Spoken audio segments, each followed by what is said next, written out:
네, 경제 쏙쏙 시간입니다. 오늘은 경제부 김수빈 기자와 함께하겠습니다. 안녕하십니까? 안녕하세요. 네, 첫 번째 이슈부터 살펴보도록 할게요. 자, 쿠팡에서 개인정보가 대규모로 유출되면서 이용자 움직임이 예사롭지 않은 것 같은데 이용자 이탈도 빨라지고 있다고요? 네, 그렇습니다. 사실 개인정보 유출 직후에는 이용자가 오히려 늘어나는 모습도 보였는데요. 네. 지난달 29일 사고 이후 이용자들이 내 정보를 유출됐는지 확인을 하려고 로그인 기록을 살피거나 비밀번호를 바꾸고 또 탈퇴 가능 여부를 점검하는 차원에서 트래픽이 급증한 것으로 풀이됩니다. 이달 1일에는 1,798만 명으로 역대 최대 일간 이용자를 기록했고 사흘 연속 증가세가 이어졌습니다. 하지만 이런 점검 목적의 접속이 일단락이 되면서 이용자 수는 닷새 만에 200만 명 이상 줄어든 1,594만 명을 기록해 뚜렷하게 감소세가 나타났습니다. 네, 그렇다면 쿠팡에서 다른 이커머스로 이동하는 현상이 지금 두드러지게 나타나고 있는 건가요? 또 옮겨가는 분위기가 그렇게 뚜렷하게 나타나는 건 아닙니다. 지마켓 등 주요 이커머스 업체, 이용자가 유출 직후에는 소폭 늘었다가 다시 주춤하는 흐름을 보였습니다. 다만 고객을 잡기 위한 경쟁은 분명 치열해졌는데요. 파격 세일은 물론 퀵커머스 점포 확대, 장보기 결제 금액의 7%를 적립해주는 멤버십, 쿠팡 플레이에 대응하려는 OTT 제휴 전략까지 내놓고 있습니다. 하지만 핵심은 여전히 배송 편의성입니다. 쿠팡의 빠른 배송과 익숙한 사용자 경험 때문에 아직은 완전하게 이탈하지 못하는 소비자도 적지 않다는 분석입니다. 네, 그렇군요. 알겠습니다. 자, 다음으로는 두 번째 이슈 살펴보도록 할게요. 자, 외국인의 국내 주택 쇼핑 계속 문제로 지적이 되어 왔는데 규제가 더 강화됐다고요? 그렇습니다. 이 외국인의 투기성 거래를 겨냥해서 정부가 단계적으로 규제를 조이고 있습니다. 지난 8월 먼저 수도권 지역을 외국인 토지 거래 허가 구역으로 지정하면서 그 안에서 주택을 살 경우 2년 실거주 의무를 부과했는데요. 이 조치만으로도 외국인 매수가 크게 위축됐다는 평가가 나왔습니다. 여기에 더해 내년 2월부터는 규제가 한층 더 강화됩니다. 투어구역에서 외국인이 집을 살 땐 자금 조달 계획서와 관련 입증 서류 제출이 의무화가 되는 겁니다. 그동안 외국인이 국내에서 대출 규제가 상대적으로 느슨하고 출처 불분명한 자금으로 실거주 없이 투자 매입을 한다는 비판이 많았는데 이번 조치는 그 부분을 정조준한 규제라고 볼 수 있습니다. 네, 말씀 주신 것처럼 실거주 의무가 붙자 외국인 매수가 눈에 띄게 줄었다고 말씀해 주셨는데 이게 숫자로도 지금 확인이 가능한가요? 그렇습니다. 실제 통계를 보면요. 규제 효과가 꽤 빠르게 나타나고 있습니다. 지난 3개월 동안 그러니까 9월부터 11월까지 수도권 외국인 주택 거래는 1년 전보다 40%나 줄었는데요. 서울만 놓고 보면 거래량이 절반 수준으로 떨어졌습니다. 특히 강남 3구와 용산구도 48% 감소했고 서초구는 75%뚝 떨어지면서 감소폭이 가장 컸습니다. 국적별로는 중국 39%, 미국 41%로 모두 크게 줄었습니다.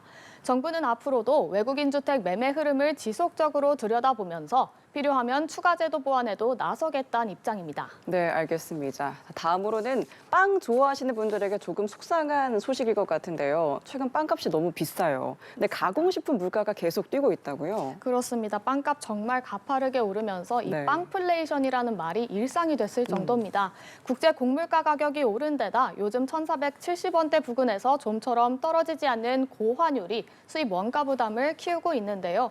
이 부담이 가공식품 전반으로 좀 번지고 있는 상황입니다. 네. 지난달 가공식품 물가는 작년 대비 4.2% 뛰어 전체 소비자 물가의 2배 수준이었고 빵은 6.5%, 라면은 6.4% 올라 상승폭이 더 컸습니다.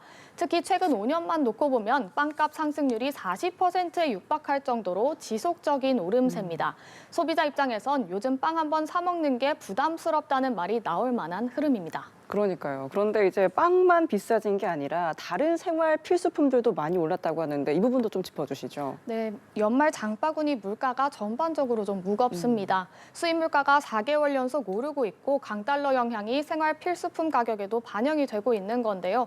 유통업체 38개 생활 필수품을 살펴보니 무려 84%의 품목 가격이 상승했습니다.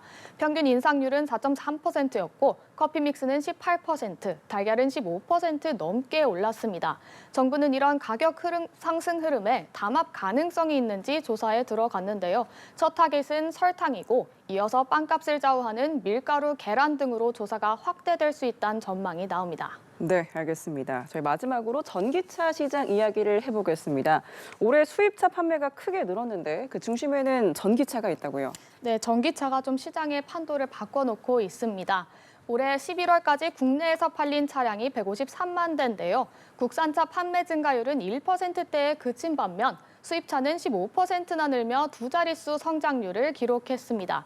수입 브랜드 26곳 중 절반이 넘는 14곳이 판매가 증가했는데 그중 테슬라가 거의 시장 분위기를 뒤흔들었다는 평가가 나옵니다. 네. 테슬라는 작년 대비 95% 넘게 증가한 5만 5천 대를 판매했고 국내 시장 점유율도 약 12%에서 20%대로 올랐습니다.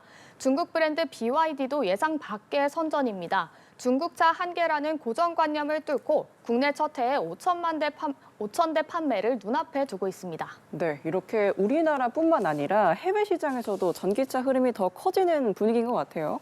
네, 특히 유럽 시장에서 보조금을 활성화를 하면서 분위기가 좀 확 달라지고 있습니다. 네. 지난해까지만 해도 주춤했던 전기차 판매가 올해는 10개월 만에 200만 대를 넘어설 만큼 급증세입니다. 우리 기업들도 기대감이 큰데요. 현대차 기아는 미국에서 이미 테슬라에 이어 전기차 판매 2위권에 올라섰고 유럽에서도 신차 라인업 확대를 통해 점유율을 더 끌어올리겠다는 전략입니다.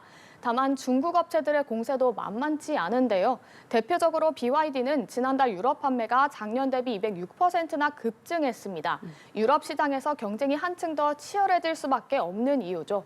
이 국내에서도 전기차 전환 속도가 더 빠르게 붙을 예정입니다. 네. 정부가 내년부터 내연 기관차를 전기차로 바꿀 경우 보조금 100만 원을 추가로 지급하기로 하면서 소비자들의 선택폭도 조금 더 넓어질 전망입니다. 네, 알겠습니다. 훈풍이 불어오는 전기차 시장 이야기까지 오늘 경제 속속 경제부 김수빈 기자와 함께했습니다. 오늘 말씀 고맙습니다. 감사합니다.